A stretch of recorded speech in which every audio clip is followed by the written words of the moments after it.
Good morning. It's good to be here with everybody. So if you don't care, if you could go up to your three dots at the top of your Zoom box and just make sure that after your name, we know where you are located. So what's your district or school?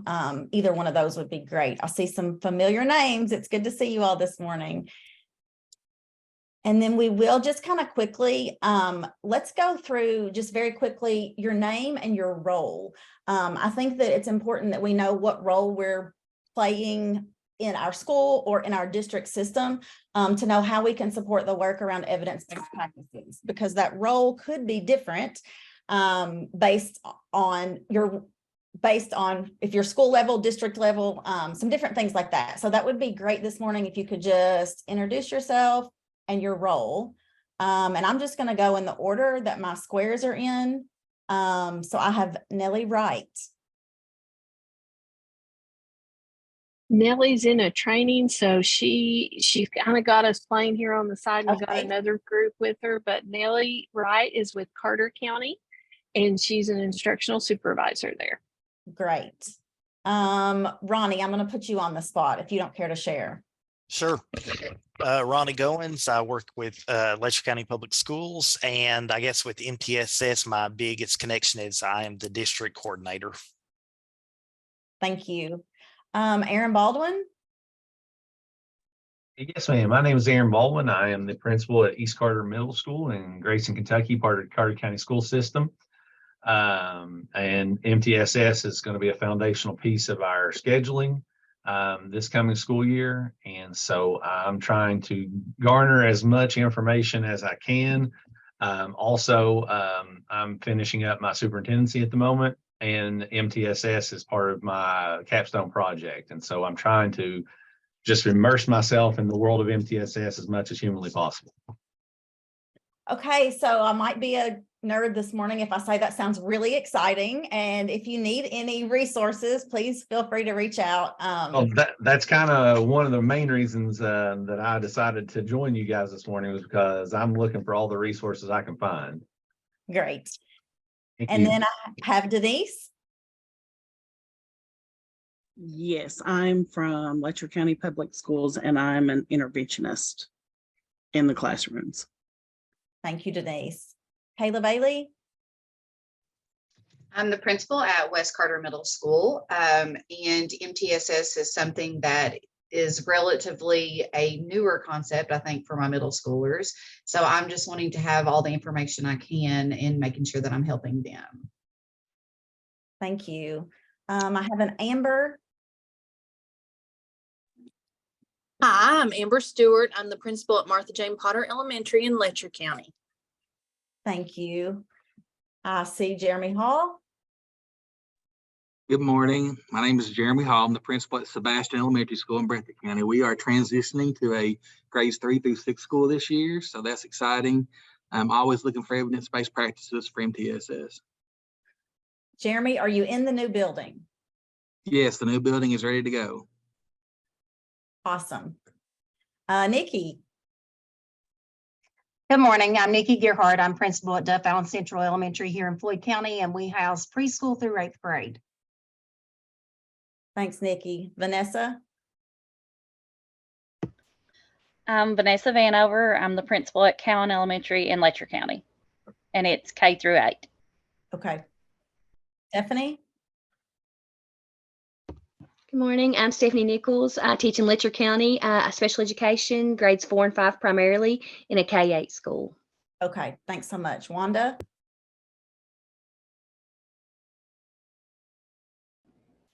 I'm Wanda Sexton from Morgan County Middle School. I'm interventionist for math and behavior.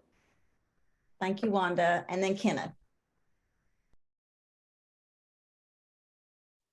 I'm not sure why I'm showing up as Kenneth, but I'm on a shared computer, but I'm Virginia Cornett. I teach intervention in a K-8 school in Letcher County. Okay, great. Thank you. So as we go throughout the morning and look at resources, there will be some resources that will be more applicable to you as administrators, and then some resources that may be more applicable to you as an interventionist or someone in the classroom providing intervention. So we'll kind of talk about those things as we go. If you have the link to the resource folder, which I think Mary has already shared with everyone, there are some resources that are already in there. We will be adding a few as we go throughout the morning as well. And then the PowerPoint will also be added to the folder at the end of our session today. So I just want to make sure everybody's aware of that. You don't have to take super great notes because you'll have all the materials. So, all right, I'm going to make sure that you can see my screen. Everybody see that? Okay. Yes, we can see it. And I did drop a link to the participant folder in the chat for them as well. Okay, Mary, do you still have the screen okay? Yep, still see it perfect. Okay, great. Sometimes on multiple screens, I can't see what you all see. So Mary will be monitoring the chat this morning. So if you have questions or there's something that you want to stop and talk about or have further discussion around, please just drop it in the chat or interrupt at any time. I want you all to take something away from this morning that you can use and will be helpful to you in your school setting. So we are here this morning in the capacity of the Kentucky MTSS Technical Assistance Center. And so we are housed at the University of Louisville. We have a research center called CYBERS. It's the Center for Instructional and Behavioral Research in Schools.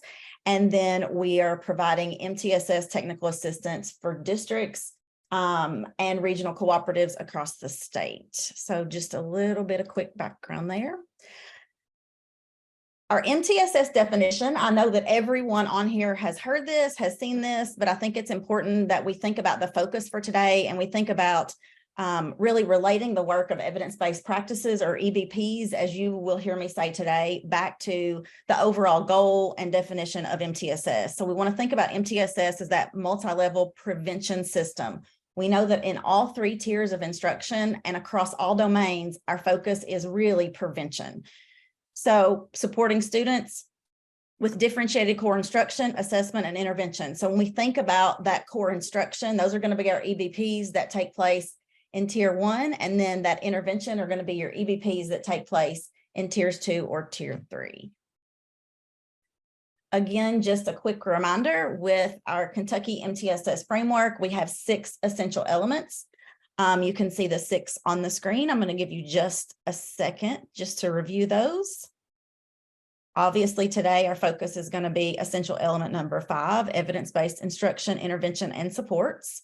But that essential element also ties to every other essential element that's part of the framework. Specifically, I think it ties most closely to your tiered delivery system. Oftentimes we see that schools have a great intervention schedule. They have kids going to the right places. They have kids grouped in the right way. They have a great amount of time. But when it gets to what are we doing during that time of intervention, sometimes it's not actual intervention that is occurring. So scheduling is step 1. And then step 2 really is determining what are those evidence-based practices, whether it's a program or a strategy that we're going to provide during that intervention time, that intervention block, whatever that looks like. Again, just a reminder, our kymtss.org is that website that has the new implementation guide. And it also has resource library connected to it. So you can go to your evidence-based instruction, intervention, and supports resource library and find some additional resources. So very quickly, let's just stop. We're not going to turn and talk, obviously, but if you would first drop in the chat, what do we know about EBPs? What do we know about evidence-based practices?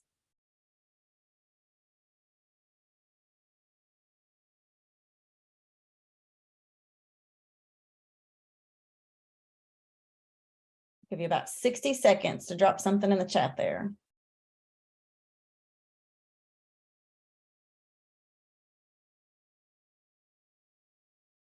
They should be research-based. They have evidence behind them that prove they are effective. They are proven to be effective. Okay, great. Research-based. Definitely want to make sure that we are using effective practices. You want to be looking, I see someone mentioned current evidence. That's exactly right. the most current research and evidence is always going to be critical to choosing. And I think oftentimes we think about these practices, we think about choosing intervention, and we don't always think about deselection of intervention. And so that's something we're going to talk a little bit about this morning, but the deselection process is just as important as the selection process. When we think about our student population that we're serving, sometimes that changes in a district or in a school. And so we want to make sure that all of our evidence-based practices support our student population and our needs based on our data. So our data, as we know, is going to change from year to year based on a lot of different factors. And so that deselection process is something that's critical. Sometimes we see that a district or a school just continues that selection process, but they keep all the ones from 10 years ago, 12 years ago. And so oftentimes the question is, tell me why you're using this program, or tell me why you're utilizing this strategy. And what's the answer? What do they say?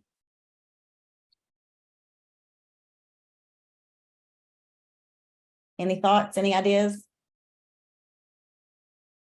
Oh, we've always used it is what. That's what I was getting to say. Well, we've always done it that way. That's right. Yeah. It's what we've always done. And so we have to think about that deselection process as well. Just because it's something we've always done, or it's something that we've, taught for 15 years or 20 years even, we see that sometimes. We want to make sure that the research still supports that it is effective with our student population. So we'll talk a little bit about that deselection process this morning. That's great. Also in the chat, Megan, we have effective evidence that they impact achievement as well was dropped in.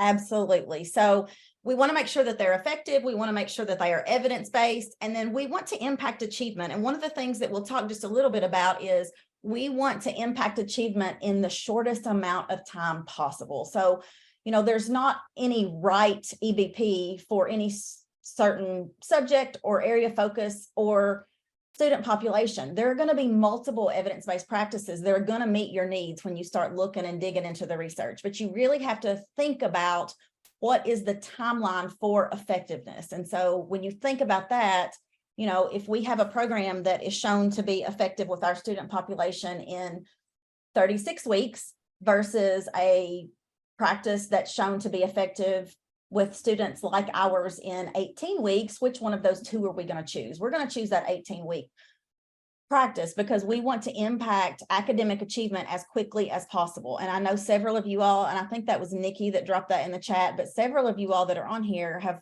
been a CSI school or a TSI school. And so you know how important it is to close those gaps in the shortest amount of time possible. You know how critical that is when we start looking at those pieces. So the next question, I'm going to give you about 60 seconds to think about this. What do we want to know about EBPs this morning? Any questions? What questions are you coming with? What do we want to know about EBPs this morning?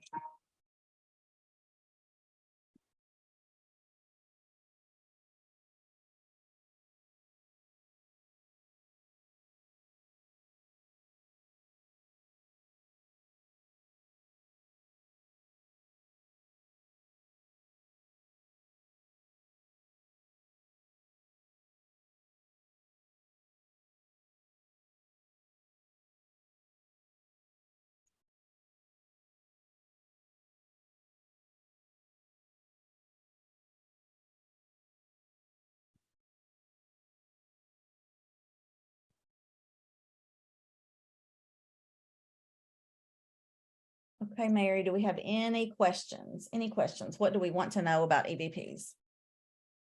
What are the EBPs are the best and most effective?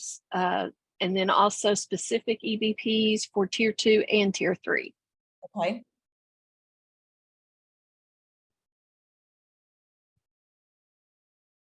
Where's the best locations to find them along with evidence behind them, like WWC, the What Works Clearinghouse?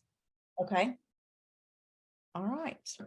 So if additional questions arise as we go through the morning, please just go ahead and drop those in the chat. How do we help teachers implement EBPs? I'm having trouble. Sorry. That is a great question, and that is super important. So when we think about implementation, we can select and deselect all day long at the administrative level or at the team level, you know, your collaborative problem solving team. But if we're not training our teachers in how to implement the practices and then monitoring fidelity of the implementation, then we oftentimes don't see that academic achievement that we would expect or that change in behavior. Anything else? Yes, how to track EBPs effectively, and EBPs, not EPBs. Okay. Okay. That's me getting tongue-tied, sorry. All right. So when we think about evidence-based practices, I'm going to give you just a second. I'm going to let you read this that's on the screen. This is from the U.S. Department of Education. And I want you just to think about what are the key pieces or components of this text. I'm going to give you about 2 minutes.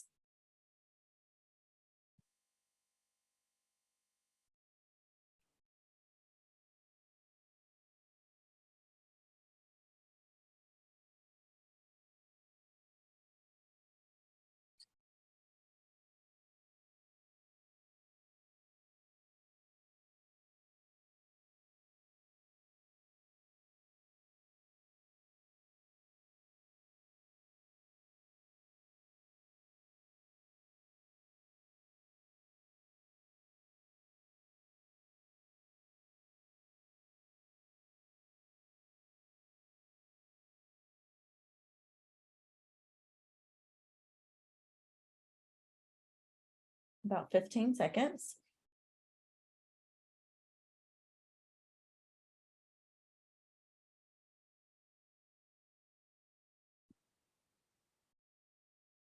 Okay, so based on this text from the U.S. Department of Education, what are the key components that you all see within this that you think are going to be really important when you think about evidence-based practices in your setting?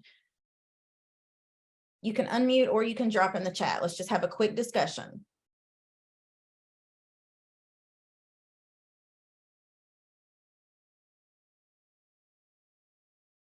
I think assessing the local capacity to implement the intervention is pretty key there. That, you know, that what we select is what we're able to do as a district. You have the capacity. I agree, Mary. I think that is really important.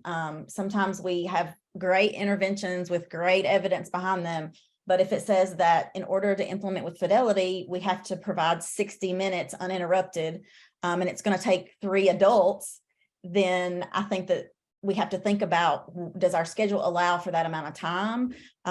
Do we have that many people that can push in or pull out, you know, based on whatever the intervention is? So I think that's really important to think about. Do we have capacity? And then once we choose that intervention, do we have capacity to train it? That's another key component, because we really need these evidence-based practices to be at the classroom level. They can't just be in a document on a spreadsheet somewhere. They have to really be in the classroom and trained for implementation. In the chat, it says it doesn't have to be a program. It can be strategies and activities. Absolutely. So we oftentimes, I think, go to programs. That's our first go-to. And while there are a lot of evidence-based programs, there are also strategies with really strong evidence behind them. And so some of the strategies, and I think someone asked earlier, are there specific interventions for different content or subject areas? And we do have some intervention strategies that can carry across different domains that you can use in math and science and social studies and reading. So I think that's important to think about as well. But yes, the strategies are super important. And sometimes those strategies are really easy to train. Our teachers just may not have that strategy in their toolbox. So we have to think about those strategies. Anything else? Did anybody notice, it looks maybe starts on the second line where it says informed by objective evidence. So what does that mean? Informed by objective evidence. If I decide today that I'm going to create an SEL program, which, as we all know, there have been about 101 of those pop up in the last 2 years, right? So today I decide I'm going to create an SEL program, curriculum. I'm going to put a scope of work with it. I'm going to package it in this really nice binder and I'm going to sell some stuffed animals with it. So I can go and do my own research in a district or in a school, and I can look at anything I want to look at really. And I can say that my program is research-based, but I have done my own research. When we think about evidence-based interventions, we really want to think about objective evidence. And so is someone else conducting the research and has it been peer reviewed? And so those are a couple of the pieces that oftentimes our teachers, I think at the teacher level, struggle to understand. They'll say, well, here's this program or here's this strategy, but we really have to go back to the evidence and say, has this been reviewed by an agency such as our American Institute of Research, which is what houses What Works Clearinghouse. So we really have to think about where the research is coming from, because anybody can say that their program is research-based and they've done their own research. So that's important to think about. My mouse is moving the wrong way, sorry. Anybody notice anything else? It says relevant evidence, rigorous and relevant evidence, right? Mm-hmm. Anything else?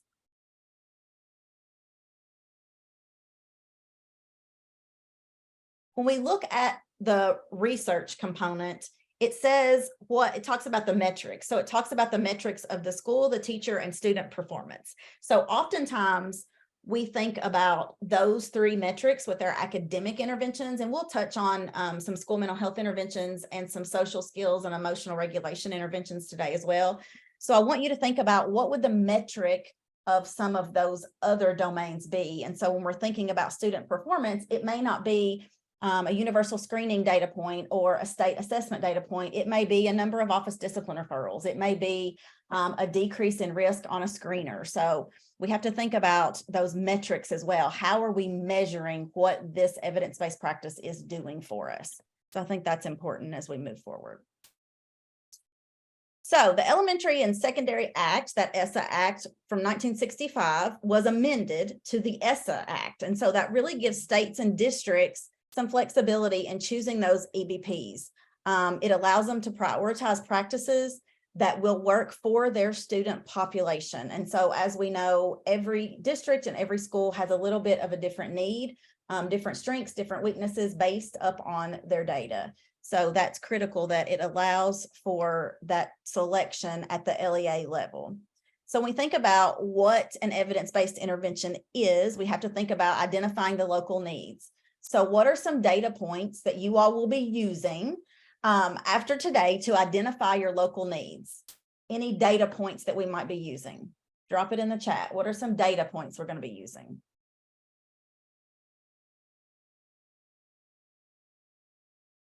How do we know what we need in our district or school?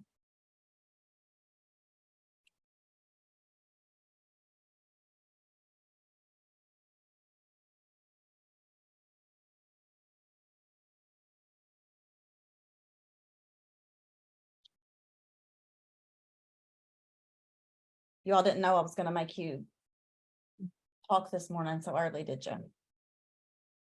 What are the data points we will be using to determine, attendance, socioeconomic data? Absolutely. Attendance data is great data to look at. We know that in order for us to implement with fidelity, students need to be in our building. They need to be in seats in the classroom. And that socioeconomic piece, yes, absolutely. That goes back to our student population. Universal screening, absolutely. So when we think about looking and choosing, if we're at the place in our school or districts where we're choosing new EBPs right now, in this time of the year, we're probably going to be looking at that spring universal screening data point. You could look at all last year. You also could look historically over a couple year period to kind of see what that looks like. KSA is absolutely great to use. Any behavior? Absolutely. So after we have identified the needs based on our data, we're going to be selecting those relevant evidence-based interventions. So that selection process, even though it looks like it's quick and easy, is not something that's always quick and easy. It oftentimes takes a team, and it takes several meetings to locate the data, dig into the data, read it, and then analyze what does this say and what does it mean for us in this setting. Once we have chosen our EBPs, then we have to plan for implementation. So we've chosen a strategy. Let's say we have to think about how are we going to train this strategy? Who's going to be responsible for training? When is the training going to take place? After training, we then have to think about that coaching and implementation. So if I decide I'm going to train all of my first grade teachers in a strategy, I say, okay, I'm going to bring them in. I need 2 hours to train this. I'm going to bring them in on the 2 days before school starts. I need 2 hours. I'm going to train all my first grade teachers. If that's all that those first grade teachers get all year long, they're probably not going to be implementing that strategy most effectively with fidelity. So when you think about that implementation, think about training and think about monitoring and coaching. So does this strategy or program have a fidelity measure with it? How do I know as an administrator if they're implementing with fidelity? So I want you all to think about a barrier. I can think about several, but what are some barriers? If you're the administrator, how are you going to know if they are implementing with fidelity? Let's talk about that for just a second.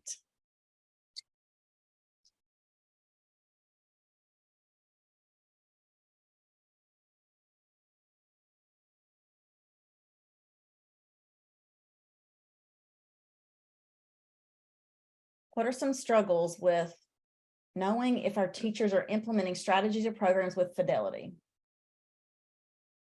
Ease of checking for fidelity, time, monitoring progress during PLCs, progress monitoring. Okay, so those are definitely some ways we can do that. I think when you think about checking for fidelity, oftentimes it's an observation or it's a walkthrough. And so I know as administrators, your all's time is very, very limited. And sometimes, things just happen during the day. You may have the best of intentions to do 3 walkthroughs on a Monday, and you get to school and there's a crisis situation and you don't get to do any walkthroughs. So absolutely finding the time, carving out the time is going to be critical for some of those observations. You can absolutely monitor during PLCs to look at what the data looks like. Staffing time can, sorry, Mary. That's okay. Staffing time can be barriers. Principals have a lot on their plates, just like going along with what you were talking about, and inexperienced teachers. Absolutely. So I'm sure that many of you all have been in the situation where we have our staff set and we start school and we may need to add a teacher based on our student numbers, or we may have a teacher that accepts a job at another school or another district. Or we lose a teacher halfway through the year. And so if we're hiring new teachers or if we're bringing in long-term substitutes, we have to think about how is this person that's in my building going to get the training if we've already had the training? Is there a follow-up? Who's going to help them? Who's going to coach them? Who's going to make sure they have all the materials? So I think that is also really important. And here is another key component. In order for me to monitor fidelity of a strategy, or a program, I really have to know and understand what that strategy is and what it should look like in practice. So when you think about if you're in a K-8, and I know several of you all are administrators in K-8 buildings, you've got from kindergarten to 8th grade. And so you are implementing lots of different evidence-based practices within your one building. So I'm going to use Nikki as an example. She may have kindergarten, 1st grade that's working on some reading EBPs, but then she may have 3rd, 4th, and 5th grade that's working on a new math EBP. And so if she's going to effectively do walkthroughs in all of her classrooms at some point to measure the fidelity and monitor those EBPs and see if they're occurring, she really has to know what those look like in practice. So are administrators attending the training? Is there a district level coach that's going to come in and help them with that? I know that staff is limited in a lot of our districts and we are losing some of our funding this upcoming year. So I think that's something to think about is how are we going to know what's that going to look like? So after we implement, then we have to examine and reflect. And somebody mentioned earlier, you're going to look at some of that progress monitoring during PLCs, and we really have to be progress monitoring our interventions. So instead of progress monitoring individual students, we're looking at the total number of students. Let's say we're implementing check-in and check-out as an evidence-based practice.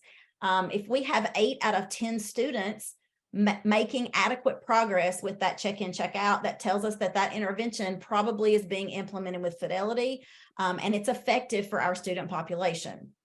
If we have 10 students who are receiving check-in, check-out as a tier 2 evidence-based intervention, and we have 2 out of 10 that are making adequate progress and 8 are not, that tells us there's something going on there. So is this not the right evidence-based practice for our student population? Are we not implementing it with fidelity? What is the issue with this? So we're monitoring the intervention, not necessarily that individual student level. So that's just another layer kind of to think about. So what are EBPs? What EBPs are not, sorry, a little tongue-tied this morning.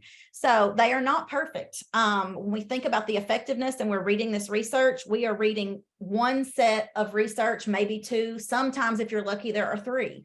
And so we have to rely on the research and the evidence, but it doesn't mean that in our setting, it's going to work perfectly. They're also not a simple answer. So you can't just say, okay, I need a list of 5 EBPs. Can you send those to me and send me a training video for them, right? You really have to dig in based on your data, because even 2 schools that are very similar in student population in the same district, their needs may be very different based on their data. The other thing I think that's important to think about is EBPs were once research-based, right? They had to be research-based before we were able to consider them evidence-based. So I think that's something important to think about, because we have new EBPs coming out all the time. They're not always easy to implement and sustain. We've already talked about that really. So that's some of the barriers that we're going to be dealing with. So when we think about the selection, choosing evidence-based intervention, we're going to choose those interventions across all tiers of instruction and across all domains. So that means we're choosing evidence-based practices. We should know what our evidence-based practices are in tier 1, tier 2, and tier 3 for ELA. We should know what they are in tier 1, tier 2, tier 3 for math. We should know what they are in tier 1, tier 2, tier 3 for behavior. So it's a lot of EBPs that we may be looking at.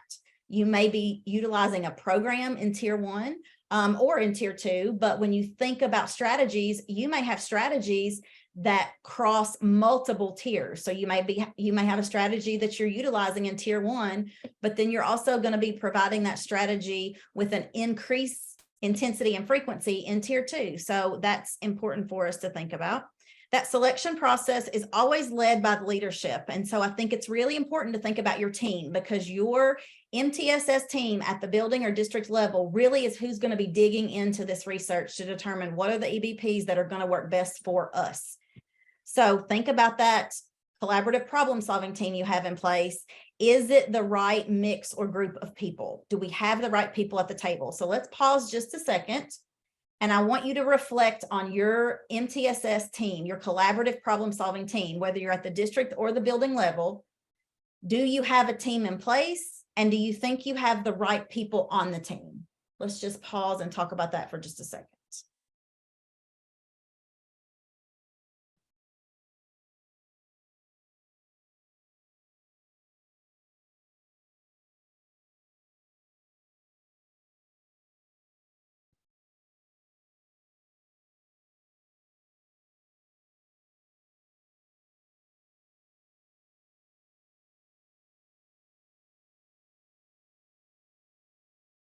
Do you have a team in place, and do you have the right people on the team?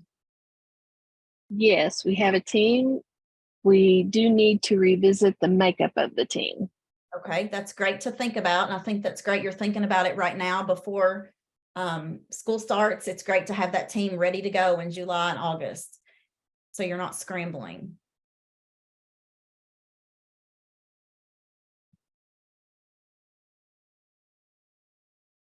If you have a team, do teachers know they're on the team? Nikki says we have a team. We meet regularly. Great. Mary Beth says, yes, we need to revisit addition of community resources, working on our school level teams next year. That's exciting. Yes. Jeremy says we have a team and meeting monthly to problem solve. Okay, great. So it sounds like most of you do have teams in place. Looking at the makeup of your team is really important, making sure that you have representation from across your school. And you may even, if you're at the middle school, high school level, you probably want to think about some student voice on your team. So how are you going to pull that student voice in? Is that going to be based on surveys? Are you going to have some focus groups? What does that look like for you? So I think that's important to think about. So that your team is critical when you think about that selection process. We've already dropped in the chat. Feel pretty good about the makeup of our district team and what we've done so far. We still have work to do. Okay, great. That's exciting.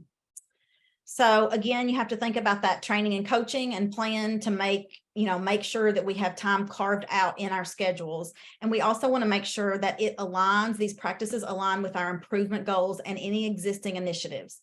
So that's something with those existing initiatives we're going to talk further about, but you really have to think about what is going on in my district. If we've brought in a new ELA program and we brought in a new math program, and we are working on trauma-informed practices in the classroom, we have 5 different initiatives going on. What EBPs are going to work with what we currently have in place?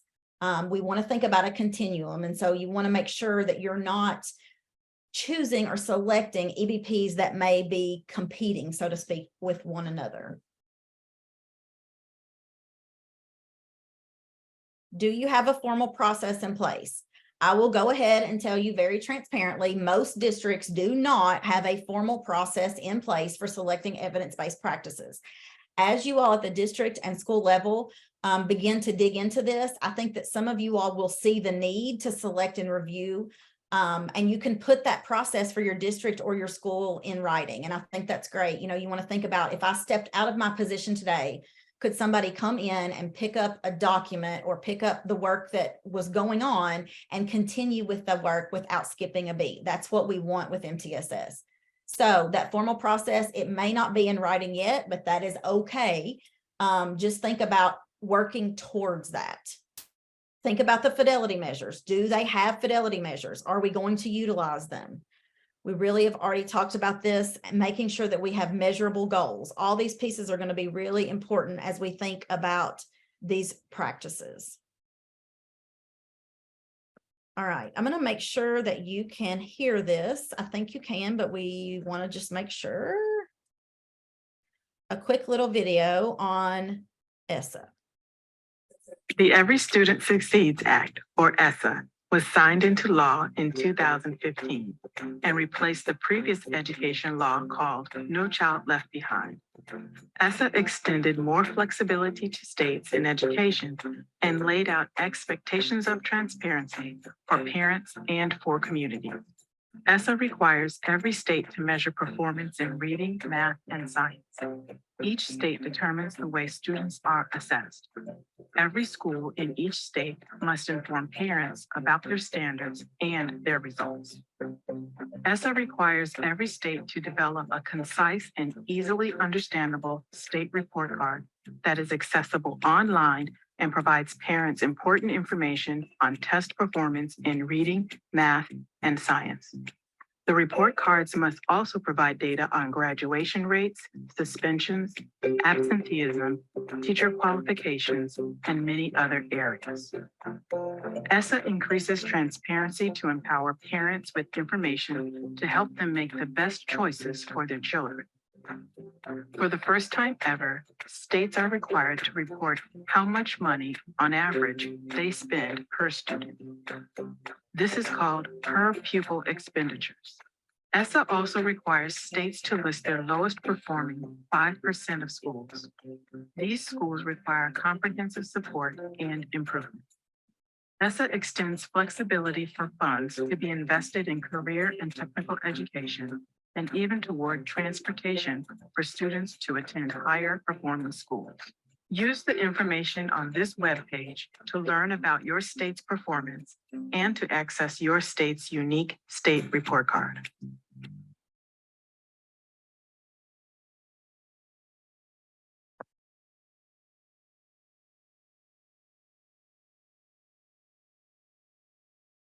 Okay, I have lost my screen here. Hang on one second. Mary, can you all still see the slideshow or no? Yes, I still see the slideshow. Okay, so let's pause for just a second and talk about ESSA. So Every Student Succeeds Act, what were some of the things that kind of hit home for you? What were things that you heard that you thought were really important when we think about ESSA? I want you all to also think about what your knowledge of ESSA is at your level. So as an administrator, you know, what's your level of ESSA knowledge around ESSA? And then if you are a classroom teacher, what's your knowledge around that Every Student Succeeds Act? So what were some of the critical components of ESSA? And then where is our knowledge level with ESSA?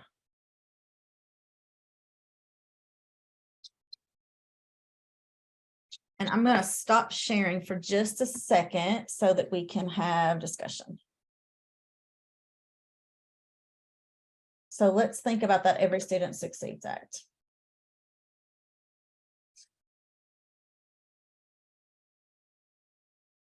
How does this impact you in your school setting?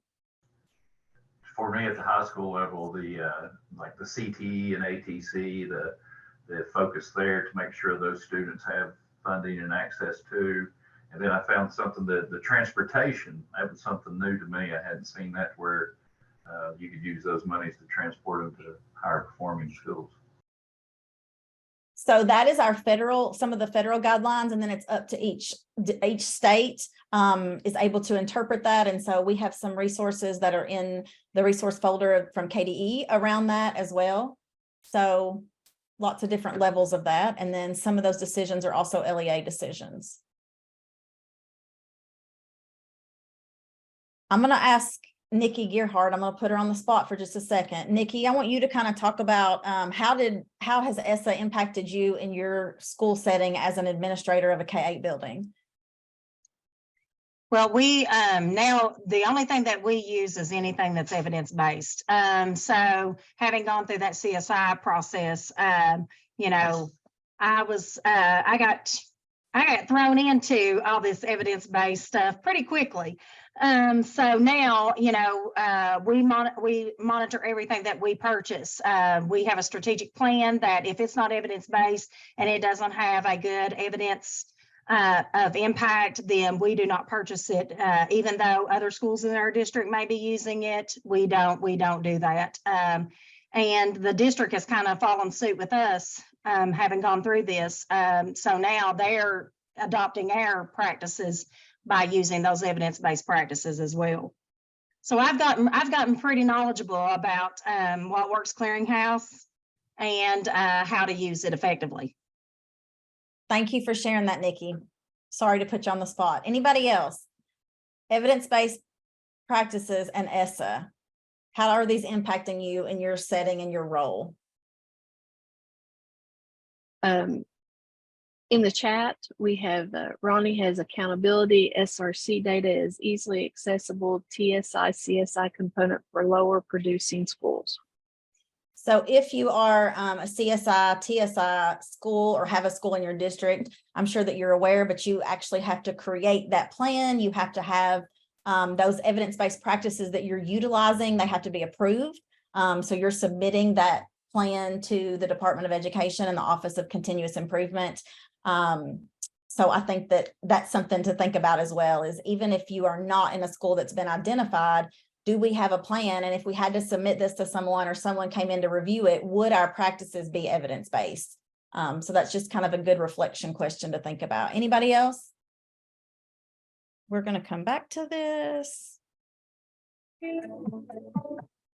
So as you can see, there are several videos in the slide deck. I'm going to have to stop this because every time I click, it's just wanting to play the videos. But there are several videos within the slide deck that are going to be useful for you all as you go back and take some of this information back. So if you're at the district level, you may be sharing this with your district MTSS team. If you're at the building level, you may be sharing some of this information with your building level team. But these videos are in here if you want to show them during a PLC, if you want to talk about evidence-based practices and how they connect to MTSS, just some really quick, short little videos that describe and explain things pretty well around those levels of evidence. So let me try to share again.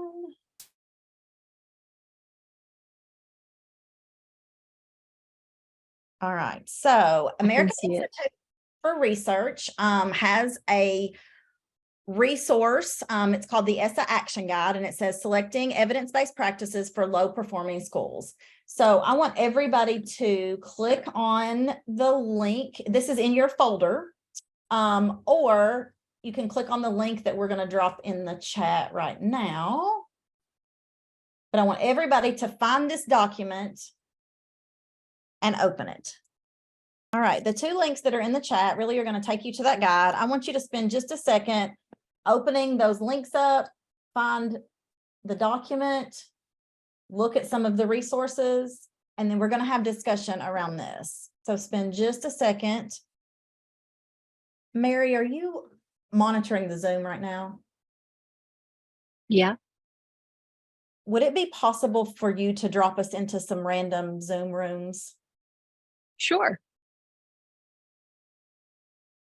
So you just want me to do some breakout rooms for just random? How many groups do you want?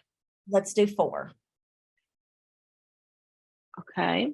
So we're going to go to a Zoom breakout room. And I want you all really to look through this action guide, kind of talk and have discussion around the action guide, see what's in it, see what is usable to you in your role, and just talk about how this could help you choosing, selecting, deselecting some of those EBPs. We'll spend about, let's spend about 10 minutes in our breakout rooms, if that works. Okay, I will. You want me to open them now? That's great. Thank you.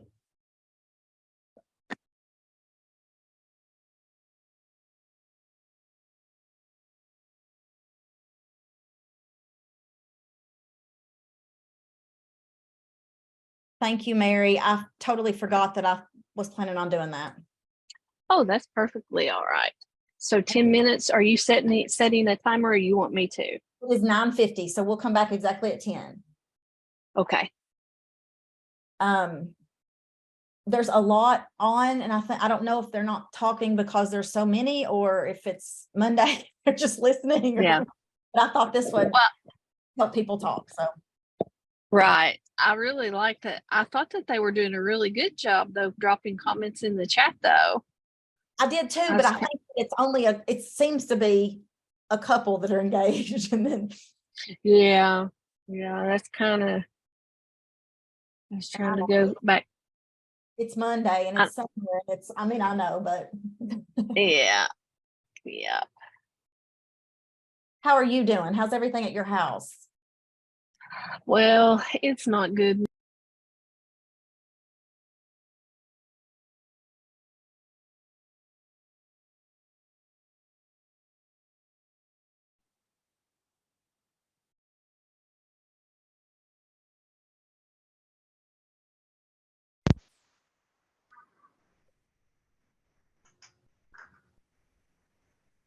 Hey, Jeremy, could you tell me again what the name of that program was you were looking into?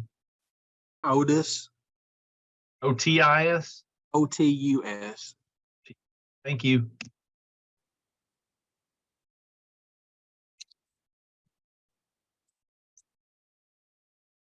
Are we all back, Mary? Yes, we are all back.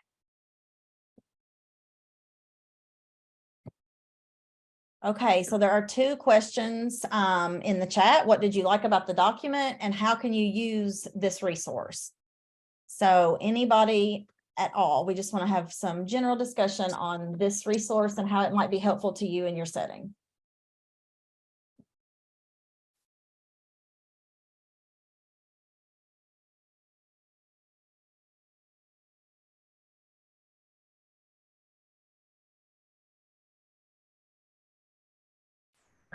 Our conversation centered around mostly the work of Jeremy Hall. Appreciate your insight there. But the document itself, the way it's organized, I can see you using that in either a school-wide PD, shall we say, introducing it to staff where they could go and dig into things.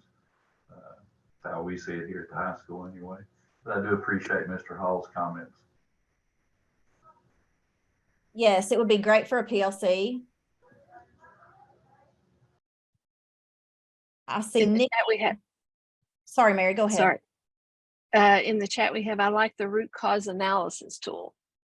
Okay, great. That root cause analysis, if you noticed, is very, very similar to our 4-step problem solving process. Root cause analysis is one model of a problem solving process. So absolutely, that's what we should be using all the time when we have our MTSS meetings.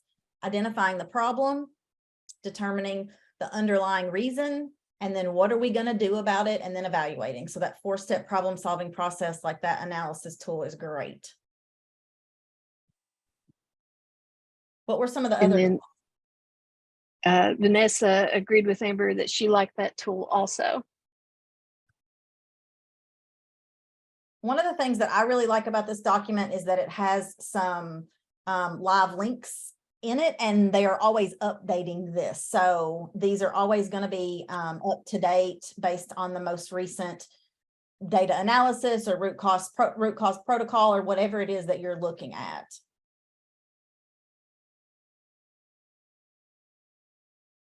Nikki has mentioned definitely need to look at the tier of evidence. So what did you all see about those tiers? Let's talk about those tiers for just a second.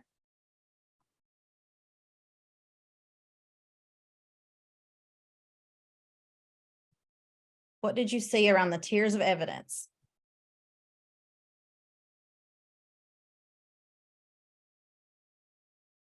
Not everybody at once.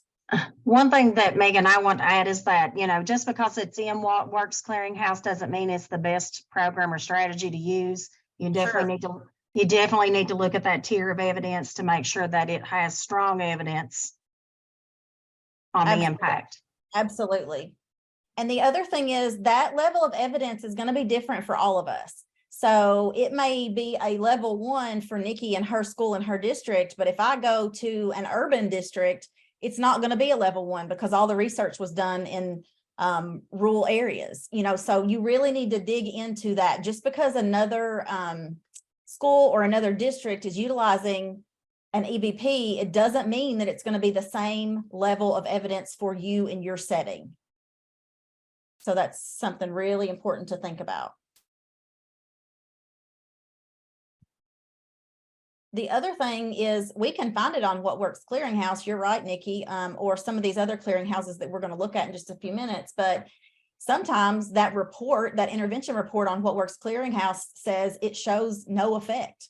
You know, it didn't show positive outcomes with students. And there are actually some strategies that have negative effects. So just because it's on there doesn't mean it's okay to use. It means we have to dig in and read that research report. What does it say? What does it tell us?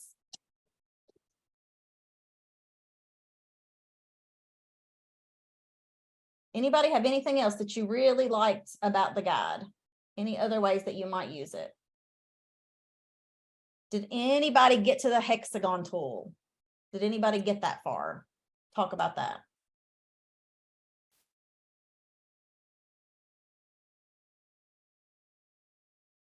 So we have a hexagon tool that is really from it's called NERN, the National Implementation Research Network.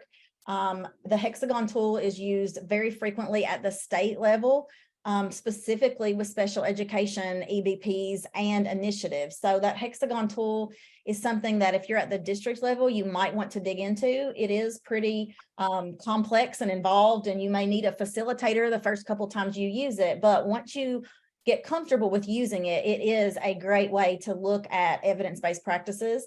And you may want to include that in your protocol. You know, what is your process for selecting? You may want to think about that. Anybody have any other thoughts?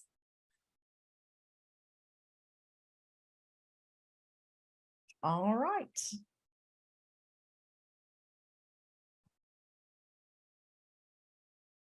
Mary, if you'll let me know that you can see that. I can see it.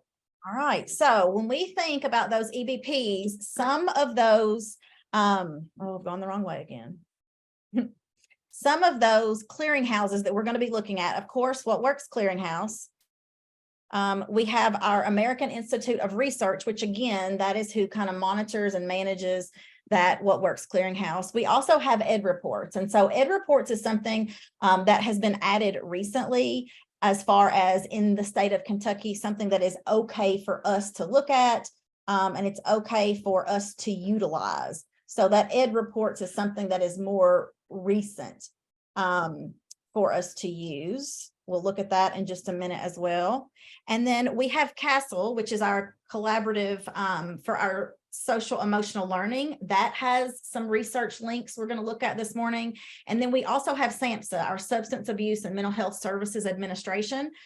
They also have a registry of evidence-based practices that we're going to look at. So I know that a lot of your districts, a lot of your schools have been focused or working on some of those school mental health pieces or components. And so you really need to know, where do I go to look for those? Someone asked that earlier this morning, is where do I find this research? Where do I go? So these are some of the clearinghouses that we're going to look at in just a few minutes. What Works Clearinghouse is truly the gold standard. So when we think about gold standard of evidence-based practices, we're probably always going to check there first. Now, What Works Clearinghouse has a very complex process and a long timeline in order for practices to be reviewed and added to their practice guide or an intervention report. So just because you're utilizing a program or a strategy currently, if it is not on What Works Clearinghouse, you probably need to dig in a little bit. You may want to contact the publisher. You may want to contact whoever developed the strategy and find out if that strategy or program is in the process of being reviewed by What Works Clearinghouse. And I'm going to give you a quick example of that. As some of you may know, NWEA, which is our Measures of Academic Progress Universal Screening Assessment, recently came out with a new product, and it was student progress monitoring for K-5. And so that is currently not listed on any clearinghouse as an evidence-based progress monitoring tool. So does that mean we can't use it? What do you think? Yes or no?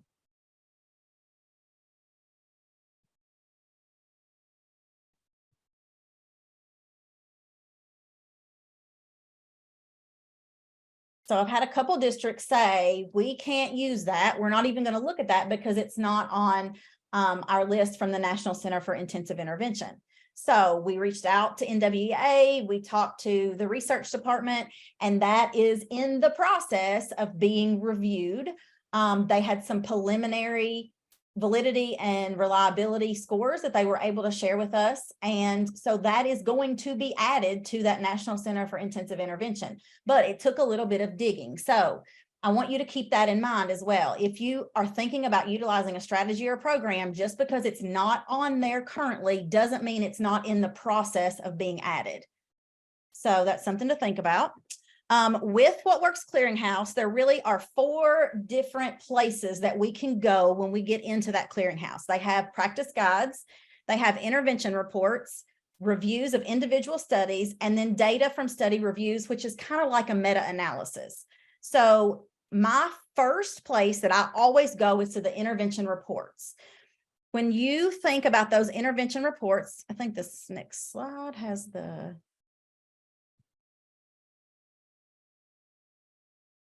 Right here, this is going to be our What Works Clearinghouse homepage. So when we go to those intervention reports, that's going to be my first go-to.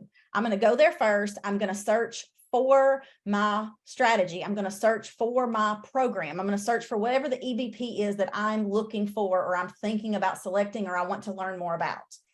If it is not located there, the second place I go is to the review of individual studies.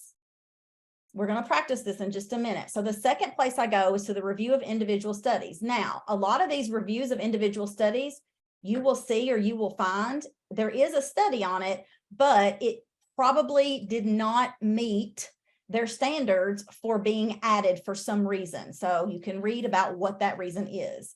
And then the third place that I'm always going to go is to the practice guides. And we'll look at those practice guides in just a second. But the practice guides are more a comprehensive look at, it may be struggling with comprehension in grades K through 3. You know, that may be a practice guide, but they're going to be a more general EBPs.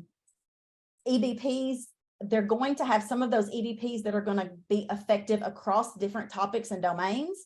But they also are going to be more general, just like someone was talking about this morning. What are these strategies that are effective in different content areas?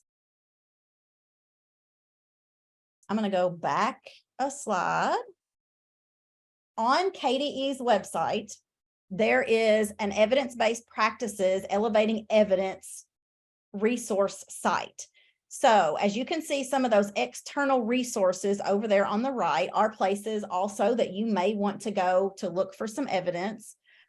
This was designed and developed by Dr. Matthew Courtney. He did an excellent job with this elevating evidence resource. So if you are still looking for resources after today, you may want to check out that page on KDE's website. Here are some other clearinghouses. So when we think about those EBPs, what are all the different clearinghouses? That's one of the things that someone mentioned this morning. Where do we find these? So I'm going to give you just a second to look at these. As you can see, there are several. And this is not all of them. How many of those look familiar? Are there any on there that are new to you or you have not heard of before or not familiar with? All of the links to all of these different clearinghouses will be in that folder for you. So just drop in the chat. What are the clearinghouses that may be new to you or you are not familiar with? What clearinghouses are you not familiar with?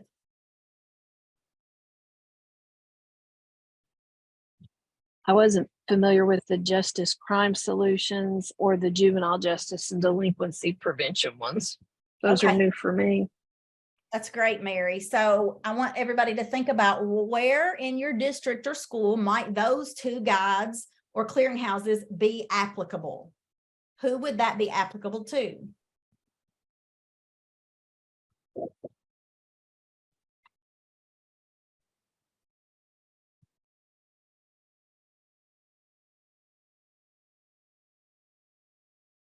Who would that be applicable to? Juvenile justice? What do you think? I would think anybody that's in alternative school or getting Absolutely, yes. Your tier 3 behavior students.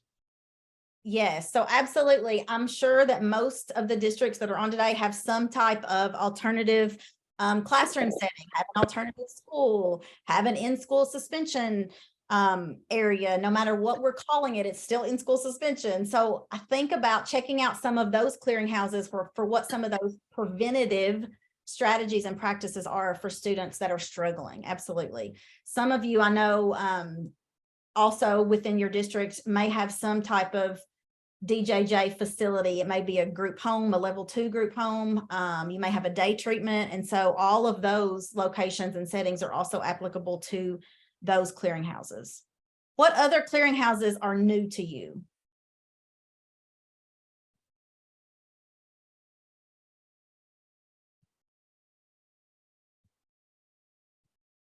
Any other new ones? All right, we're going to dig into these in just a minute. So this is a CASEL program guide. And so one of the places that probably your district or your school has looked at and has been focusing on over the past 2 years is around SEL. And so with CASEL, they have this program guide. There's one for elementary and there's one for secondary. And as programs are reviewed on a regular basis, they have a bi-yearly or biannual review process. So that means that they are reviewed once every 2 years. So if I submitted a practice or a program today, it may not be on here for another 2 years because they only do it every other year. So SEL programs, at some point today, I want you to go into this CASEL guide and look for whatever you're using in your district. Is it an evidence-based program? Lots of us have purchased or been given access to programs that may not be evidence-based around SEL. And then I want you to think about, are we implementing it with fidelity if it is a program that is evidence-based? This next clearinghouse is called the National Registry for Evidence-Based Programs and Practices. And so this really was tied back to substance abuse and mental health interventions. This was no longer funded by the federal government. And so the National Registry of Evidence-Based Practices, you're going to come across, I'm going to guess, some program that says we're on this national registry. So this national registry no longer exists. So since it no longer exists, those have moved to the SAMHSA resource library. So we'll look at the SAMHSA resource library in just a few minutes as well. But when you see that national registry, just know that that no longer exists. Here's this evidence-based practices resource library or resource center through SAMHSA. And again, that's where you're going to find things that are applicable to your school counselors, your mental health clinicians or professionals, a lot of our family resource center, or if you have a social worker in your district, that's where you may need to be looking for those evidence-based practices or programs that they are utilizing. We want to make sure if our kids are being pulled out of any type of content or instruction during the day, that what's going on with them. We know that mental health treatment and prevention is key and critical, but we also want to make sure that what's going on during that time is evidence-based. We don't just want a clinician or someone maybe who's not even a licensed clinician to pull our kids out and be working with them on something that is non-evidence-based. Doesn't show that it's going to improve student outcomes in any way. All right, I'm going to go back one. All right, so I'm going to give you all about 5 minutes. It is 10:19. So let's come back at 10:25. I want you all to choose one of the clearinghouses. I'm going to start dropping links in the chat. I want you to choose one of the clearinghouses that you are not familiar with or you have not looked at previously and explore it just for 5 minutes. Just a quick exploration of that. Very quick. Sorry, I may be completely by myself on this, but I'm having a hard time figuring out which one is a clearinghouse that I need to be looking at. So sorry. No problem at all. Any of the links that have just been dropped in the chat, you can go to look for evidence-based practices. So explore one of them that you are not familiar with.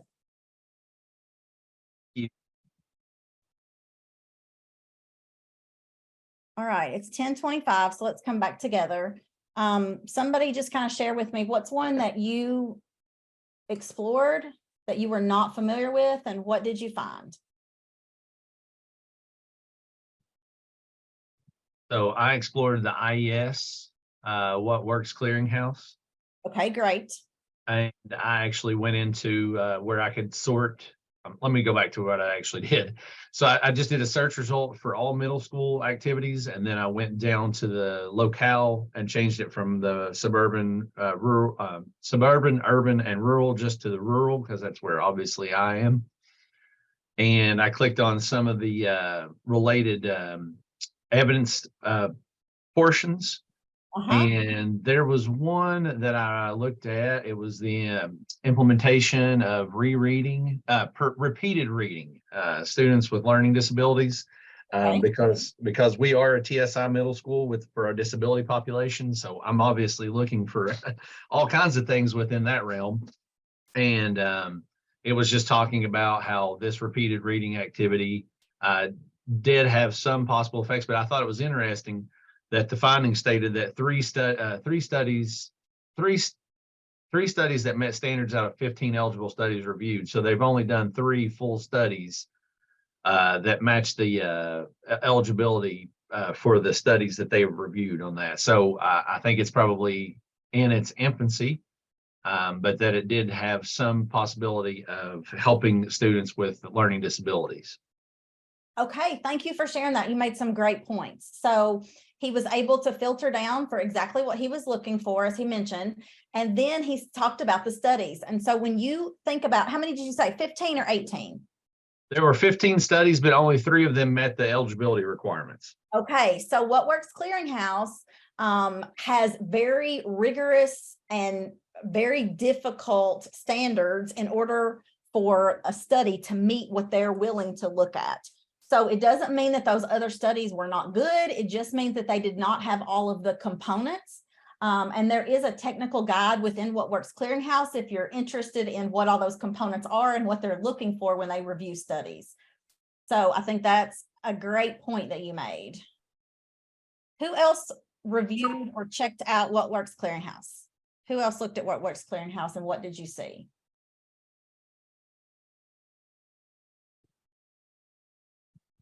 I've always liked What Works Clearinghouse, and I think that they just keep building it and making it better on what that I'm looking at. Because I clicked on that homepage that you're looking at. I went to the intervention reports and the practice guides, and I've gotten to where I do like the practice guides because some of them have some just really good examples and have like examples of what it looks like in reading, what it looks like in math. And so those are some of the ones that I like to go to and visit from time to time. But it seems like they just keep changing the website and adding more and more to it.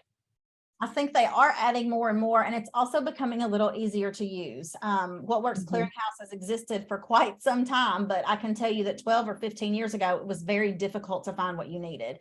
So I love that at the homepage, we have these 4 different areas. As I mentioned earlier, intervention reports is always where I go first. That's going to be my first search. My second one is going to be review of individual studies, and my third one is going to be practice guides. So if we go to the intervention reports, you just click on that tab.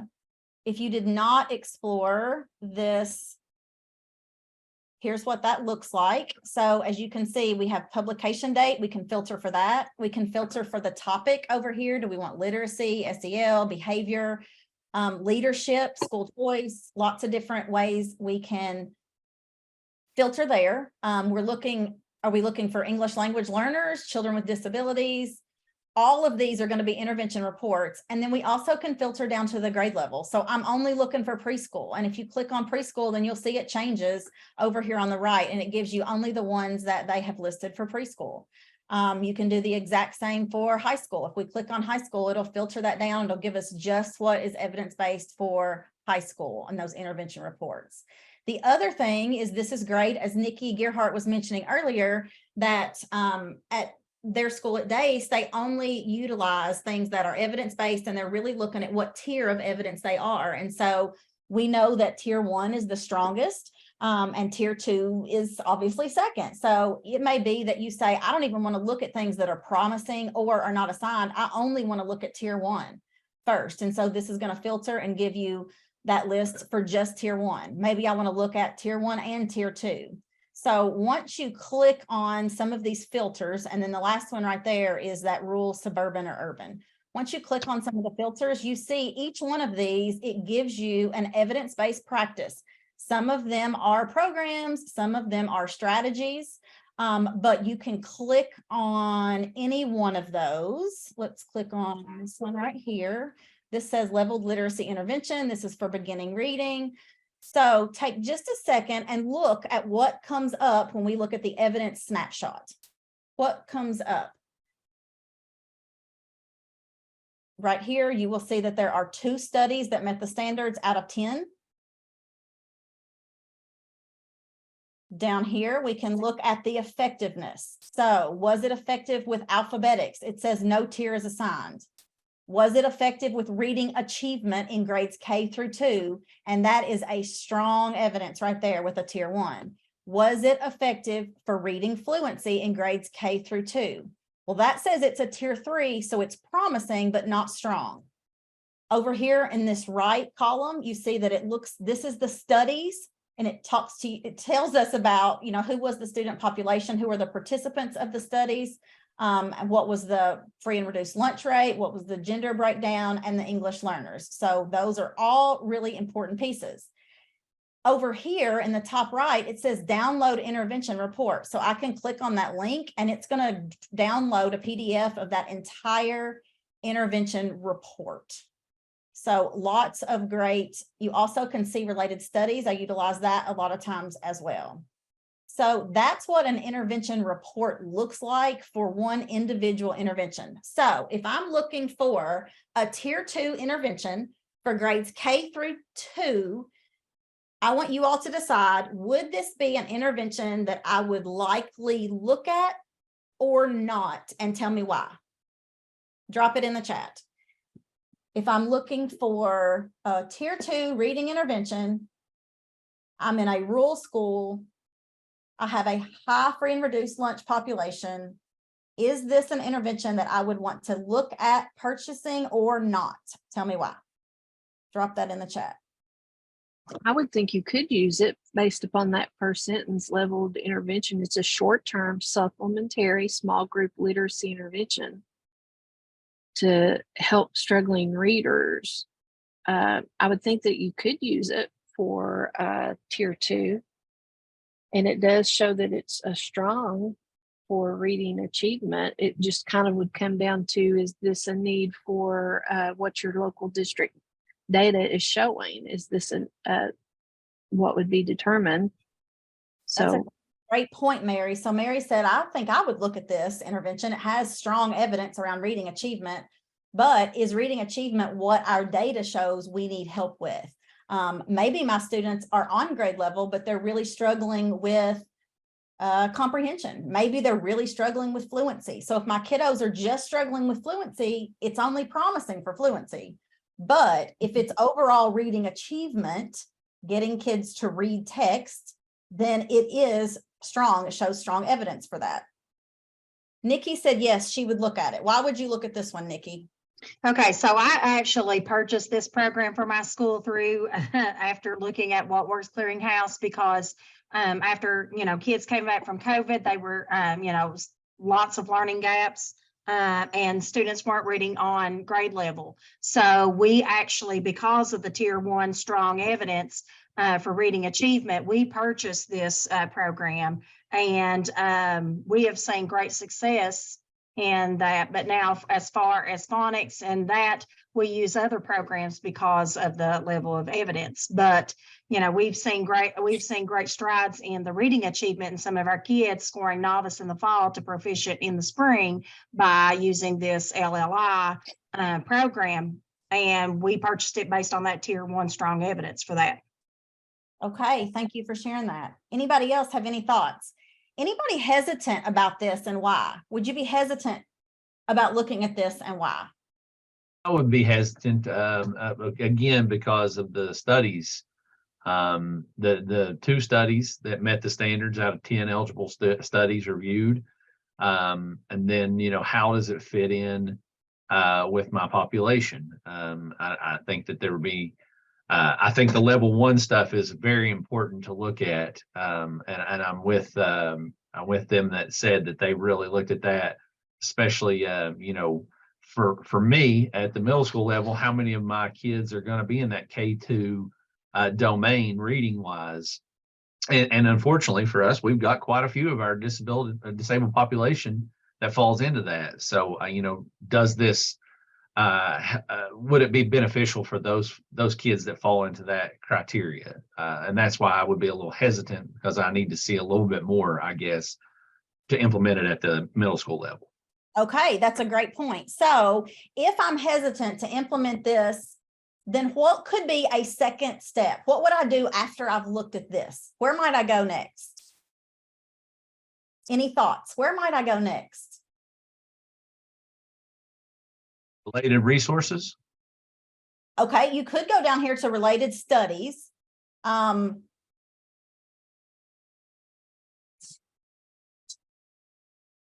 Sorry, I think I'm muted for just a second. You could definitely go down here to related studies. I would probably go to a secondary clearinghouse. So the secondary clearinghouse that you may want to look at is Ed Reports. So if I go over here to Ed Reports and materials matter, let's say I just want to search, let's just see if leveled literacy intervention is in here. It's not in Ed Reports. What might I do next? Any thoughts? Any thoughts on where I might go next? Here it is on What Works Clearinghouse, not showing up in ed reports. If I'm hesitant about looking at this intervention, what are some things I need to know? Before I select any intervention, I need to know how it's going to be what? Megan, I went and looked at the practice guides for that program. What practices did I want to implement in my school, and then looked at the resources based on those practice guides.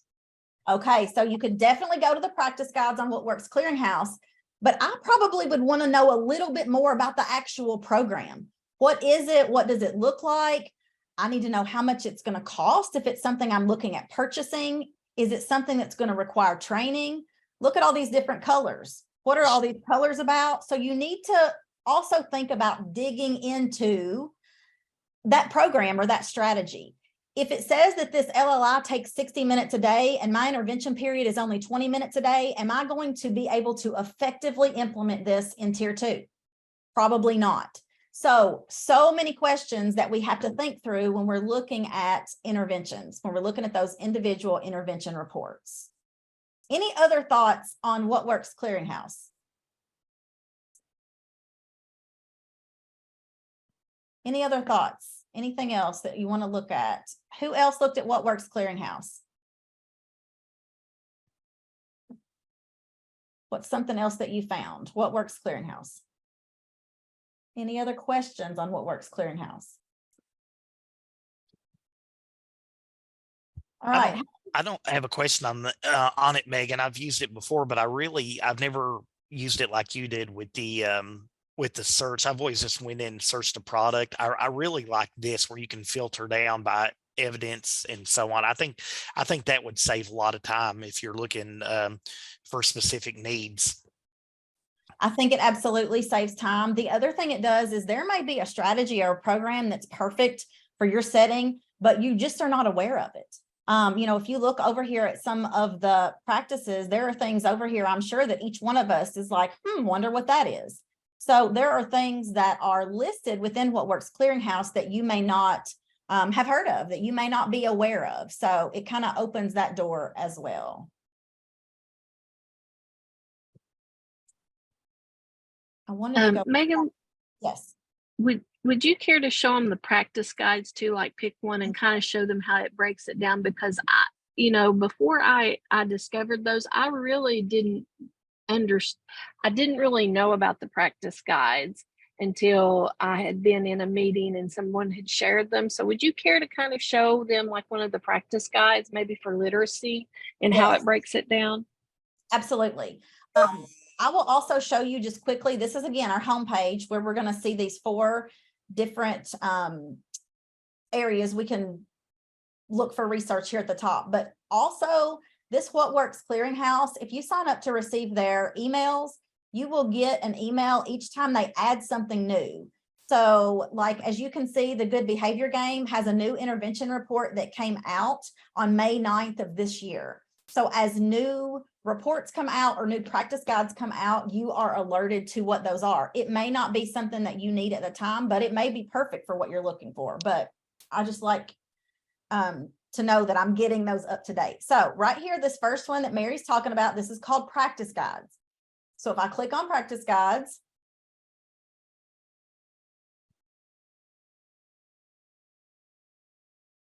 look at all of these different filters, still the same, right? Same filters. So Mary said, let's look at literacy. So I'm going to click on literacy.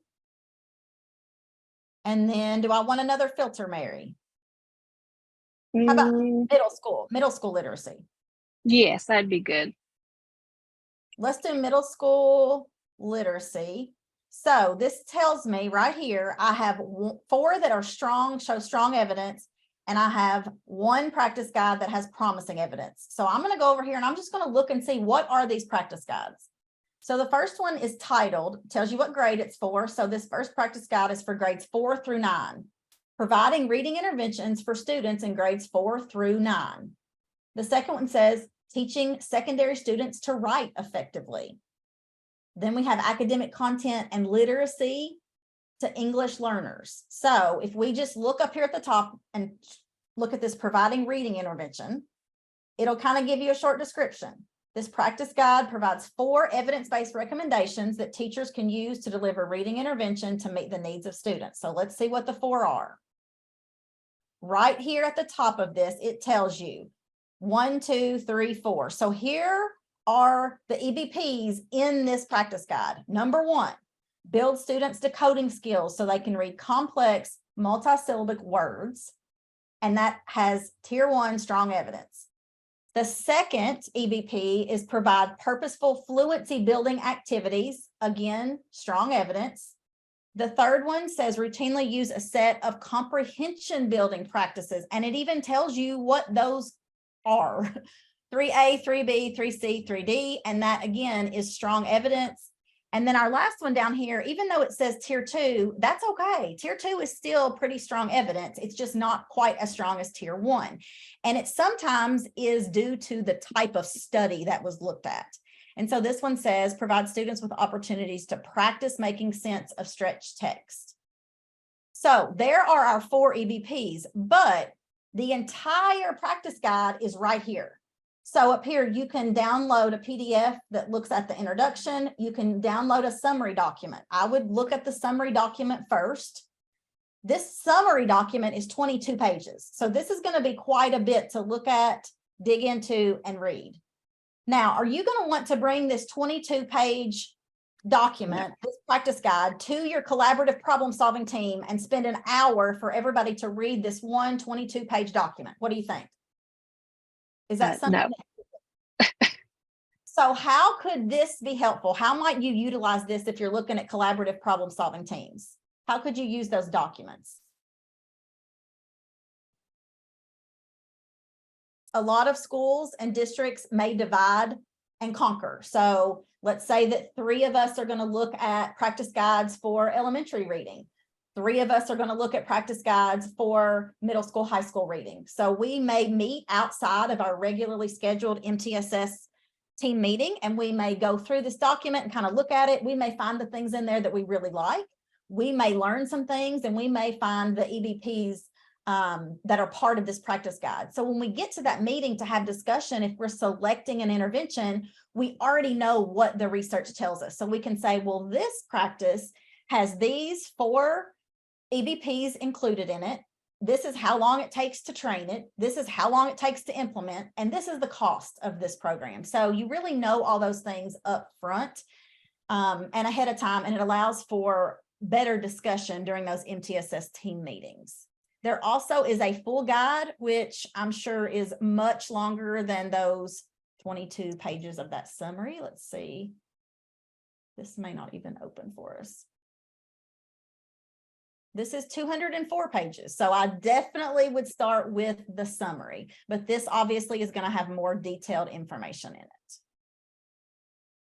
So again, we can go back, we can filter. Let's say we don't want to look at middle school. We want to look at something different than middle school. Maybe we want to look at just high school. That tells us that there are 3 practice guides right here for high school that we probably need to be looking at. We also are filtered by literacy, but look at all the different areas. Some of your content areas: literacy, STEM, SEL and behavior, leadership, high school completion, which we know is part of our accountability, and then that college readiness. So lots of different practice guides that are useful to us. All right, I'm going to pause for just a second. Any questions on What Works Clearinghouse? Any questions at all?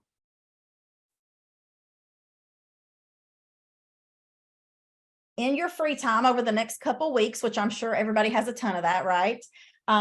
Just go into What Works Clearinghouse and start exploring, start looking at those practice guides, see what you can find. Look for programs and practices and strategies that you're currently using.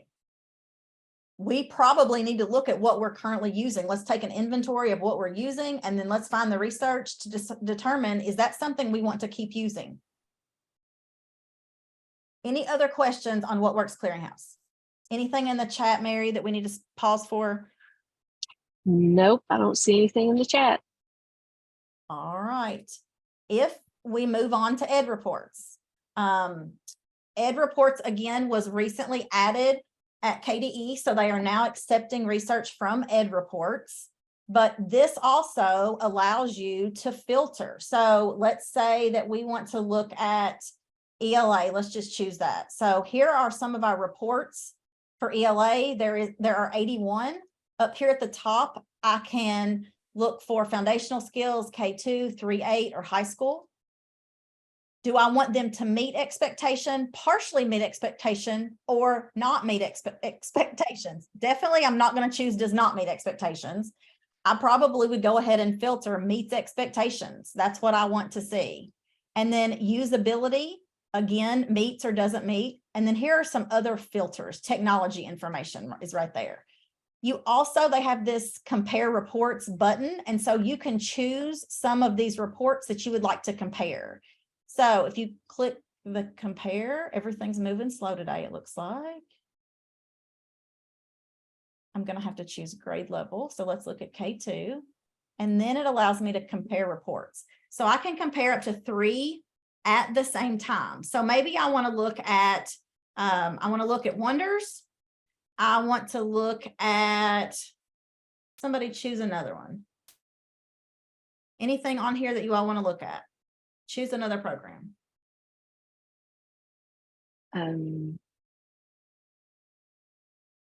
Go back up to the Savez, My View Literacy. Let's look at My View Literacy, and let's just go ahead and look at this one since they're all right there in a row. So we were able to click on those, compare. Look what this does for us. If we're looking at programs that are listed in Ed Reports, we have text quality, building knowledge, usability. For each one of these, there is a full report you can look at. And then based on the grade level filter, it will tell you this is how we're comparing in kindergarten. This is how we're comparing in first grade. This is how we're comparing in second grade. I do really like the compare feature that is in Ed Reports that you're able to utilize. If we go back to our homepage, each one of these you can see has a full report. So this is just a quick snapshot. It's green. It says it meets expectations for alignment and it meets expectations for usability, but I want to look at the full report. So here is my full report for K2. And then here is my full report for 3rd through 5th grade, if I'm looking at both sets of grade levels. 3rd grade, view full report. Anything that you need to know is within this by clicking or using a filter for these programs. Now, I will tell you that Ed Reports has mostly programs, not strategies. Who looked at Ed Reports? Who explored Ed Reports a little bit? Anybody look at Ed Reports?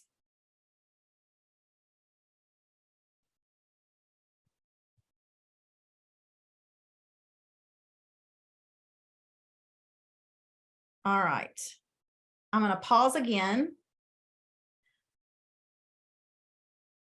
Mary, if you don't care, we're going to go back to breakout rooms and I'm going to be popping into different breakout rooms, but I just want you all to kind of talk about these different clearinghouses. How might you use them? What are you seeing that's really useful to you? What are your next steps? What are you seeing that's useful? How might you use these clearinghouses and what are your next steps? So if we could just go into 4 random, and I think, Mary, I should be able to do that from my end, but I don't see the button. Yeah. Oh, you don't? Okay. I can go ahead and open them. You want me to go ahead and open? Oh, I just found it. Sorry. Okay. All right. We're going to go back to our 4 rooms. Let's just talk about these clearinghouses, how we can use them, how they're useful to us. What questions do we still have? Just general discussion. Oh, Connie wasn't in a room. Let me assign her to 1.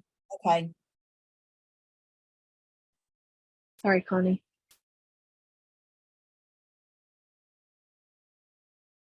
All right. I thought her.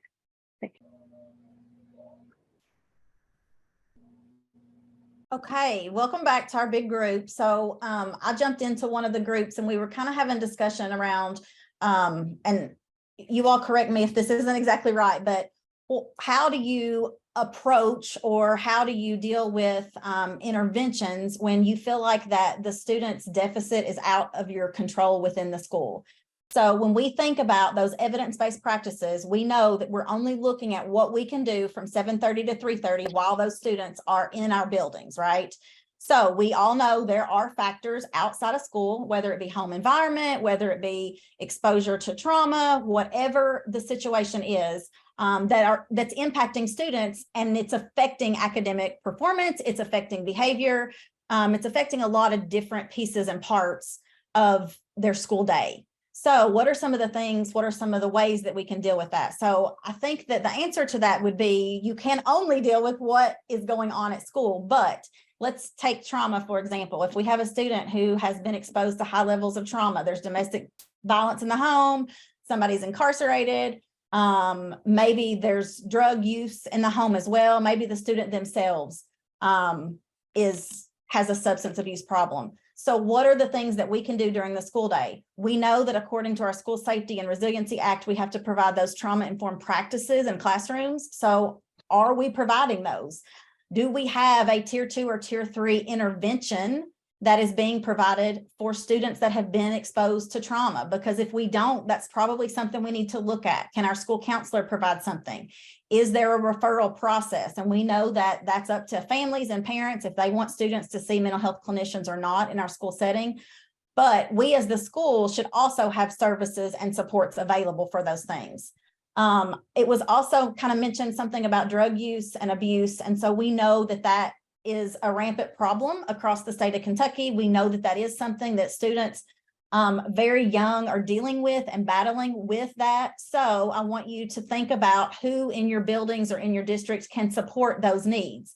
Our family resource and youth service center coordinators oftentimes have access to, and they have different programs that are evidence-based as interventions for drug use, substance use, and abuse.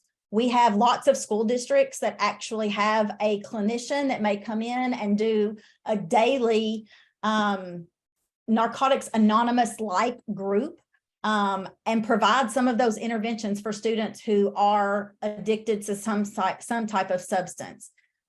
We also have different types of interventions for vaping. It can be, if our data is showing that it is a tier 1 issue or a tier 1 problem, we can do a tier 1 strategy or program and talk to all students about the dangers of vaping and what that looks like. Now, we know that there's some kids that are already addicted by the time that we start that program, but is there an intervention that's available? Who can do that intervention? So I think those are some things to think about, even though they're not necessarily within our control during that school day.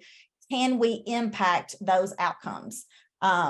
So I know that there are times that we probably think there's nothing we can do at the school that's going to stop this issue or this problem, but that doesn't mean that we're not going to try. We're not going to implement an evidence-based practice. So it doesn't just have to be for academics.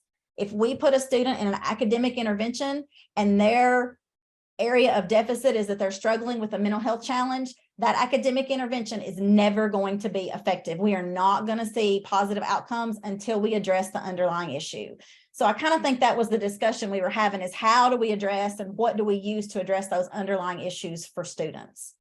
So anybody else have any thoughts on that?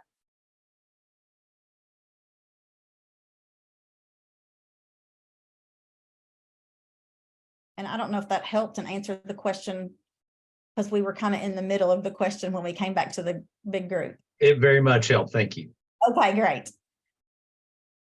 Okay, what about group 2? Who was in group 2? What were some of the things that you all talked about? Group 2, how might you utilize these clearinghouses? Group 3. Amber, this is Bronna. I'm not sure which group I was in. Okay. I mean, Megan, I meant Megan, but Amber from Letcher County had some good comments. Amber, you want to go ahead and talk about what we talked about? Sure. Yeah. We talked about we talked about What Works Clearinghouse, and I said, we were a TSI school for students with disabilities this year. So we use What Works Clearinghouse to do our TSI plan. And there's a lot of information on there, so it can be a little overwhelming, but it is a really good resource. We talked about MTSS, and we have a really good MTSS team, but I think sometimes we get caught in what we kind of have used before, what we feel like is going to work, rather than really digging into the evidence-based. And then the last thing we talked about was the behavioral interventions resource, because our kids have been through so much trauma, coming off COVID and then flooding. So using the behavioral interventions will be a really good systematic way to help them. Okay, great. Thanks, Barana. Maybe everybody couldn't see their room numbers. I'm not sure. Maybe I could see those and you all couldn't. We still have another group, I believe. One more group. What was discussion in your all's? All right, we're going to look at, sorry, somebody was getting ready to talk.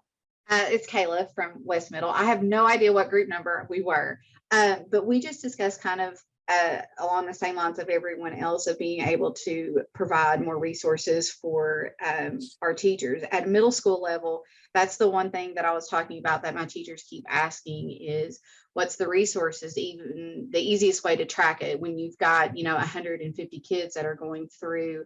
How do we track behavior when you've got some kids? Just an example that I gave is that we had one kid who acted awful in 2 of our classrooms that they had, but were great in the other ones. So how do we help our teachers in finding the right thing for them? That was kind of what our discussion was about, in using the different resources. Okay, so Kayla, I'm going to attempt to answer this and you kind of tell me if I'm on the right track. I think that we're talking about individual students right now, not whole group, right? Yeah, well, we talked about both, because I was talking about how how we had a lot of kids that needed behavioral interventions, but they were like our 8th grade group, just as an example, about wore us out last year. And it's just been one of those groups that, they've traveled, but that group as a whole has so many students that are trauma kids, whether they're being raised by other families or, they're already addicted to drugs or, that group, unfortunately, I had to deal with pot, so it was one of those, like a true trauma group as a whole. And then how do we work with that? And then go into individual kids with that whole group? That's a great question. So I think that we have to look first at the whole, tier 1. So sometimes there are strategies or practices that we need to reflect on as the adults in the building. So, if we have a group of students and we know that they have a high level of trauma exposure, do our adults that are dealing with them in classrooms really know and understand how trauma impacts the brain? Do they really know how to de-escalate or how to regulate? We say all the time that an escalated adult is never going to de-escalate a student. And that's what we have, unfortunately, most of the time. And so sometimes it's providing strategies to those adults or the staff that are working with kids. And sometimes it's just making sure that we're all on the same page. So if we say we're going to implement these trauma-informed practices in classrooms, is it actually occurring? And again, are we monitoring those things? Have we provided adequate training around those pieces?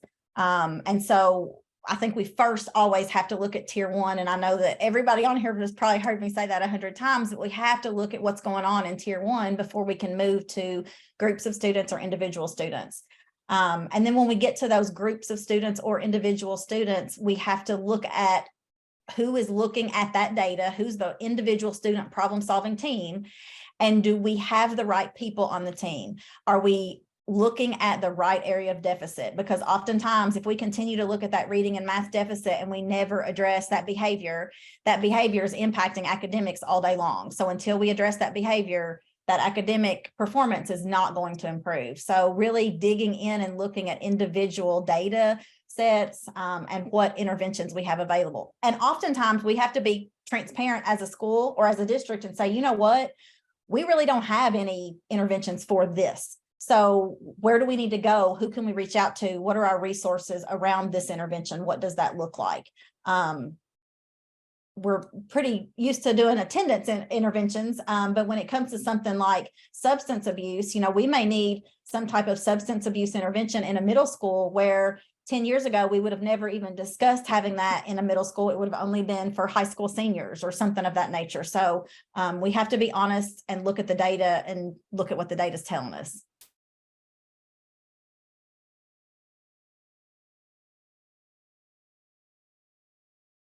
I hope that helped. I don't know if it did or not. So. Yeah. Okay, so we have, there are actually several slides that are left. Remember in your slide deck that you have some of those videos that you can go back and look at yourself. You can review them in a PLC. You can share them with staff.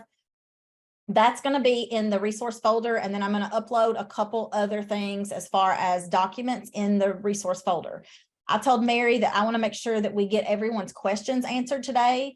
So I think we're going to pause on going back to look at any of those other clearinghouses. We've looked at 2 of them today, and I know that isn't in-depth enough, but it's a starting point at least. And kind of just have open discussion and answer questions. I know that lots of you probably have individual questions that you may not want to ask in the whole group, or you didn't feel like it was the right time. So what questions do we have that we can help answer? What resources do you need? I do want to show you one other thing that I forgot about, and this is going to be in your folder. This is actually a Google sheet. You can use it in Excel, you can use it in Google, you can use it wherever you want to. But when you start looking at your selection process, this is something just to kind of organize your thinking. So as you can see up here across that top row, we have, is it a program or a strategy? What is the research from the National Center for Intensive Intervention? What's the research from What Works Clearinghouse? What's the research from Ed Reports? And does it have an assigned ESSA level of evidence for my student population? You also want to be looking at what grade levels is this appropriate for? If we're looking at ELA specifically, we have our 5 components of reading because we know that there are programs and strategies that don't address all 5 components of that ELA. If you are looking at middle school, you're going to take out that phonemic awareness and phonics, maybe. But if you have kids in 6th grade, 7th grade that are still struggling with phonemic awareness, which I'm sure that we do, then that might be something you want to leave in there. You need to know how long does it take to implement this intervention with fidelity.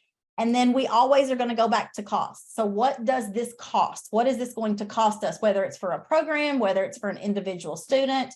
What is the cost of this? These are going to be some things that are really important.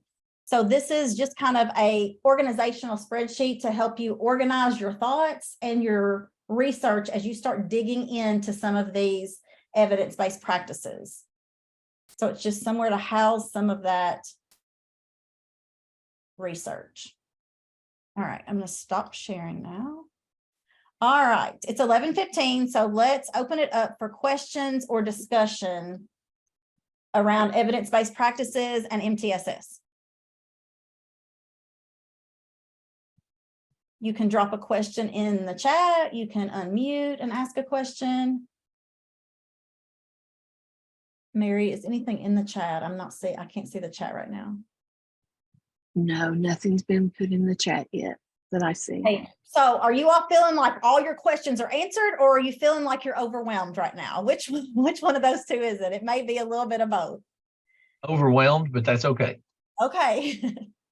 When I was in the small group in the little breakout, I said, if somebody tells you all that selection of evidence-based practices is quick and easy, then just stop listening to them because they're not being honest and transparent about the process.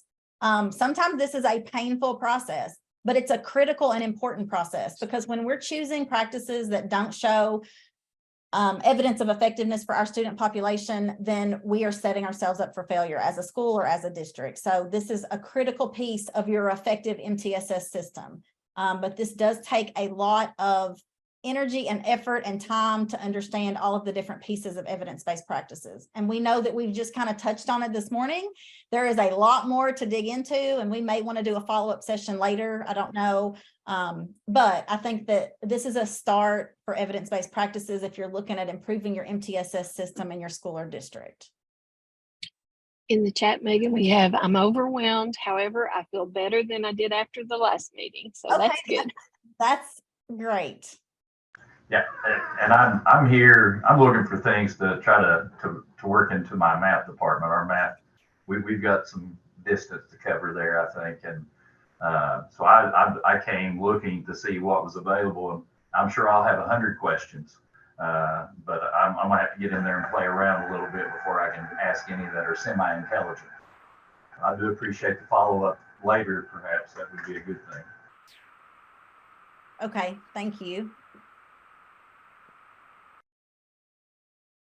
For those of you, and I'm going to ask Nikki and Jeremy, if Jeremy's still on here, there he is. For those of you that have been in this process, the selection process for quite some time, any words of wisdom or advice for administrators that are just starting this process? I'm not sure about Jeremy, but every time I get into this, I learn something new every time I dive into it. So my advice is just to get in there and work with it. And then if you have questions, reach out to someone and ask questions. There are no unintelligent questions, because I learn something new every time that I get into this and start working. Megan will tell you that I constantly am asking questions. I either ask her, or I'll text Tara Beth or somebody, or Tessica at our district level. So just get in there, work with it, and ask questions. Thanks, Nikki. I think I would just say don't get discouraged, because you may not find it initially, but keep looking and rely on your team around you. Like, we have a great district team that will really help and get in there with you with it. So hopefully you have a good support system around you to help. That's a great point, Jeremy. So, whoever at your district level is in charge of curriculum and instruction, or your CAO, whoever that is, don't hesitate to reach out to them as well, because they're probably your district level expert in some of these research guides, practice guides, and research reports. So that's a great point, Jeremy. Thank you. Any other questions? Any more questions? Okay, Mary, I'm going to turn it back over to you. All right. Thank you so much, Megan. Well, definitely want to look at maybe doing a follow-up meeting and seeing about interest in that. And so if that is an interest, please be sure to include that on the feedback survey, because I'm going to drop a link into the chat for your feedback survey. So when you click on the link, the email that you submit will be where the certificate will be emailed to, and it will be coming from kvec.training is where it will come from. And it does have pre-filled links for you. And those pre-filled links hopefully will stay there for you, because it's got the title of the training, the name of training. It's got Megan's name filled in. It's got the ELA number already filled in there. So for those of you that are administrators, there's 3 more hours, and go ahead and let it count for 3 more hours, because even though we're ending a little bit early, you can take this time to explore the What Works Clearinghouse and the Ed Reports and some of the other resources that Megan has shared, and just take a little time, even though we're getting to end a little early, still count it as 3 hours so that you can do some exploring of the resources she's provided. But if you as soon as you finish that, like I said, the last question, if you're interested in a follow-up session on evidence-based practices, please add that in the chat, and we'll see about having Megan come back and do a follow-up session with us. Have a great Monday.